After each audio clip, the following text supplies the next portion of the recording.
Olá, dando seguimento aos nossos preparativos para o exame da ordem, hoje eu vou abordar direito do trabalho com vocês e falaremos um pouco sobre fontes do direito do trabalho e princípios.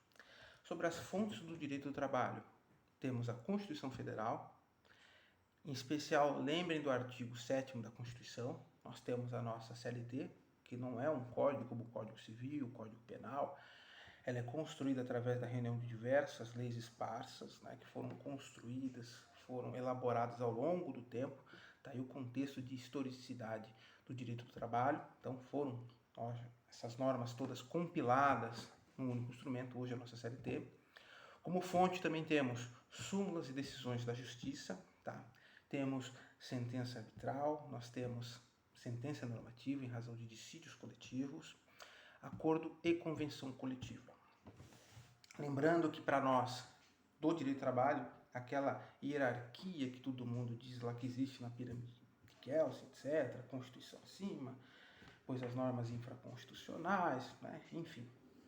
Isso para nós aqui do direito do trabalho não tem tanta relevância, porque vamos sempre olhar para aplicar a norma que for mais vantajosa ao trabalhador. Então, tudo que for de maior vantagem, trouxer maiores benefícios ao trabalhador, é o que nós vamos aplicar, tá?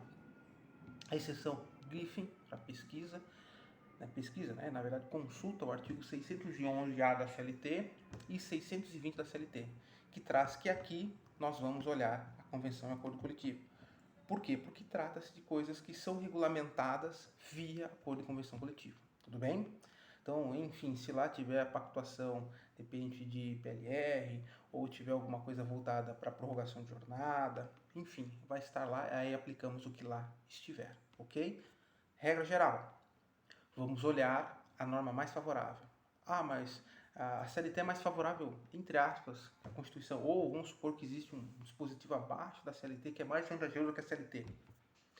Maravilha, vamos usar o mais vantajoso. A exceção traz aí o artigo 611 e 620 da CLT sobre alguns pontos que são de fato tratados, regulamentados propriamente em acordo ou convenção coletiva. Tudo bem? Sobre os princípios, vamos bater no primeiro e mais falado, mais conhecido. Vamos falar dos princípios lógicos, que são princípios específicos do direito do trabalho. Vamos falar do princípio da proteção. Lá nós vemos que o trabalhador, que o empregado, ele é um sujeito da relação que merece um olhar e uma proteção especial da norma. Por qual motivo? Por sua hipossuficiência em relação ao empregador. E onde existe essa hipossuficiência? Existe na sua condição de depender economicamente do trabalho, ok? E, logicamente, se ele depende economicamente, ele vai muitas vezes se sujeitar a realizar diversas coisas das quais podem não ser boas para ele. Então, em razão desse contexto de desequilíbrio, que uma parte está abaixo da outra porque lhe falta condições econômicas de paridade, podemos dizer que a norma precisa trazer um certo equilíbrio para poder permitir um debate um pouco mais justo, mais pautado na equidade. Então, a norma ela cria esse equilíbrio, já que a situação prática da relação é impossível enxergar esse equilíbrio. Tá? Então, o trabalhador ele é objeto de proteção do direito do trabalho porque ele é hipossuficiente a seu empregador. Por qual motivo? Pela simples condição de depender economicamente do seu trabalho e por quanto do seu emprego. Tudo bem? Esse princípio ele vai se desmembrar em outros 3 princípios. O princípio do indúbio pro operário.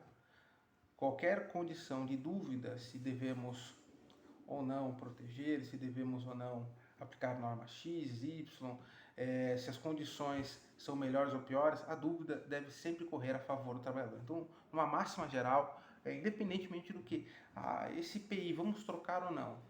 Grosso modo, uma norma geral, um olhar geral, devemos trocar. Tem dúvida se vai ficar desprotegido ou não? Então, vamos optar pela via que gera proteção. Tá? Então, a dúvida, a questão da dúvida, ela vai sempre correr a favor do trabalhador, tudo bem? Então, o primeiro desmembramento seria indúbio pro operário, o outro seria o princípio da norma, da aplicação do princípio da norma mais favorável. Então, vendo o contexto que nós já falamos lá das fontes do direito do trabalho, sempre aplique-se a norma mais favorável. E por fim, da condição mais benéfica. Então, na relação de trabalho e emprego, nós devemos nos pautar em sempre buscar condições melhores ao trabalhador, sempre objetivando condições mais benéficas, ok? Então, o trabalhador é objeto de proteção de trabalho por sua condição de hipossuficiência econômica. Outro ponto, a dúvida sempre lhe favorece, sempre vamos buscar aplicar a norma mais favorável e sempre criar condições mais favoráveis, ok? São mecanismos de equilíbrio dentro dessa relação. Outro princípio muito bacana, princípio da irrenunciabilidade de direitos. Eu posso renunciar o registro em carteira de trabalho? Não, não posso, porque vai me deixar desprotegido socialmente. Não vou ter prova da relação de emprego, não vou ter prova que houve pagamento de contribuições previdenciárias, logicamente a proteção social. Posso renunciar a ter férias? Não. Posso renunciar a não ter um salário mínimo? Não. A norma proíbe, pelo aquele mesmo contexto que nós trouxemos no princípio da proteção, pela dependência econômica, pela necessidade de se buscar sustento, de garantir sua sobrevivência, essa relação pode se tornar extremamente abusiva e o trabalhador vir a realizar negócios, contratos, assumir obrigações das quais são extremamente prejudiciais, ok? Princípio da continuidade de emprego. Os empregos são feitos para continuar. Então, princípio da continuidade da relação de emprego.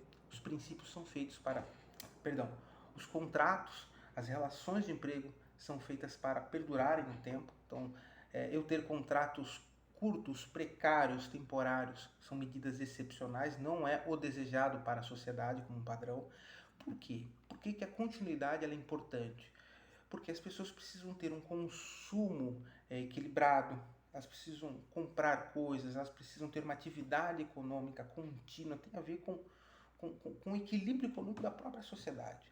Imagine que as pessoas não têm condições econômicas ou vivem na corda bamba economicamente. Ah, professor, já vivemos. Então, mas quando nós temos um emprego do qual nós temos uma leve segurança de que estou trabalhando, não sei o dia de amanhã, mas no dia de amanhã, se vier uma notícia ruim, de demissão, eu tenho aviso prévio, eu tenho seguro-desemprego, eu tenho fundo de garantia, eu tenho certos direitos que vão me garantir um certo tempo, uma gordura para ter atividade relativamente normal de economia.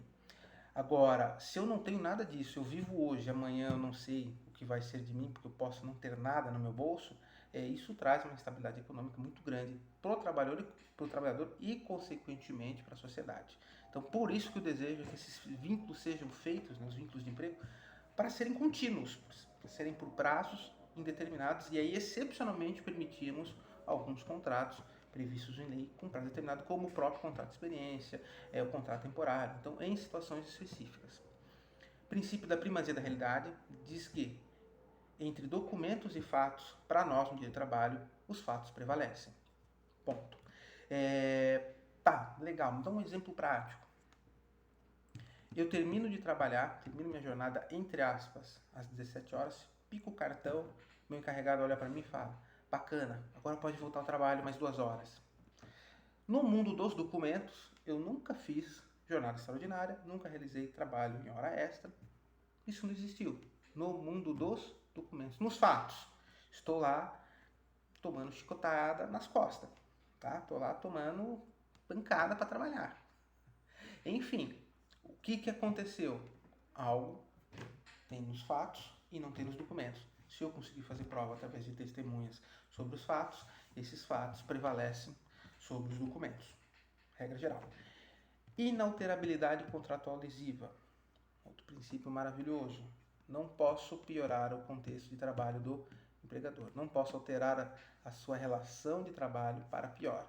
Vamos supor, você hoje é encarregado de vendas.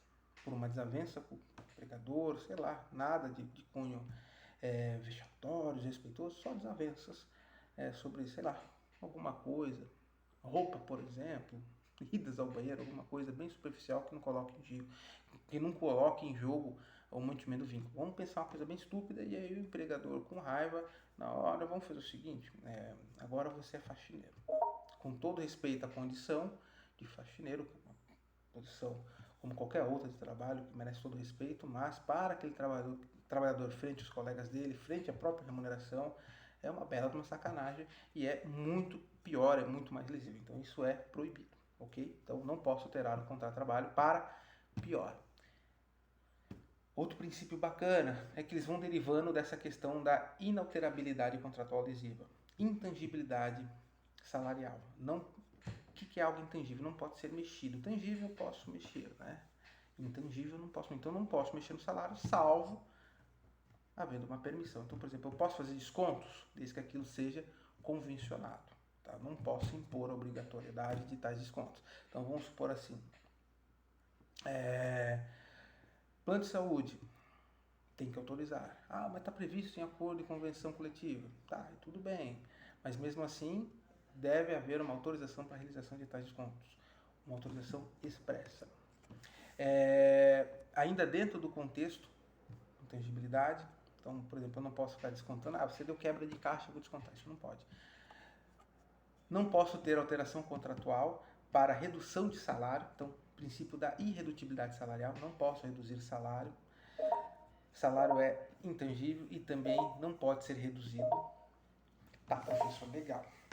Tem exceção? Tem, lógico. Então, esses direitos não são absolutos. Então, permite-se de forma temporária, por exemplo, que o salário possa ser reduzido de forma temporária, mediante acordo e convenção coletiva. Igualmente, eu falo para vocês no tocante à intangibilidade. Basta ter uma convenção acordo coletivo com alguns benefícios que vão ser, logicamente, custeados, às vezes, pelo próprio trabalhador, que aí eu posso, sim, fazer o desconto, desde que ele autorize também. Né? Que não falo, às vezes a empresa vê um plano de saúde maravilhoso para todos, familiar a R$300, o preço é acessível, pode colocar 5 pessoas, lindo. Só que o peão trabalha ganhando R$1.100. Né? Ele tem um aluguel de 600, ele tem filho, ele tem isso, tem aquilo, a mulher está desempregada. Ele falou, poxa, eu gostaria muito, mas a gente está preferindo comer hoje. Né? Então, nesse contexto, é salutar que haja lá uma aceitação, tudo bem? Fora esses princípios próprios, nós temos os princípios gerais, como dignidade da pessoa humana aplicado, isonomia, boa-fé, entre tantos outros, ok? Então, por enquanto é só. Obrigado.